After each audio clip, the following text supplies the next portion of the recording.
या महाराष्ट्रात सगळ्यात चतुर आमदार कोण असेल? आणि कुणाला कुठं दाबायचे, कुणाकडून कसं काय आणायचंय आणि कितीही दिलं तरी माझं काहीच झालं नाही कसं म्हणायचंय, असं जर शिकायचं असेल तर सदाभाऊकडे ट्रेनिंग घ्यायचंय. तालुक्यामध्ये 100 वर्षात जेवढा विकास झाला नाही तेवढा 1.5 वर्षामध्ये गोपीचंद पडळकर यांनी केला. 1.5 वर्षामध्ये नगरपालिका आणली, झेडपी चे सदस्य निवडून जात आणले, पंचायत समिती आणले.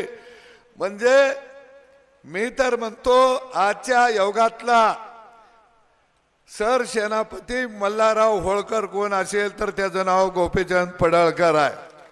सदाभाऊला मी काय त्यांना आमदार म्हणून बोलवलं नाही, माझे मित्र म्हणून बोलवलं नाही. जत तालुक्याची वकिली बिना पैशात करण्याच्यासाठी तुम्हाला बोलावलंय. तुम्ही फक्त जतच बोलायचं, तुम्ही स्वतःचं काही बोलायचं नाही.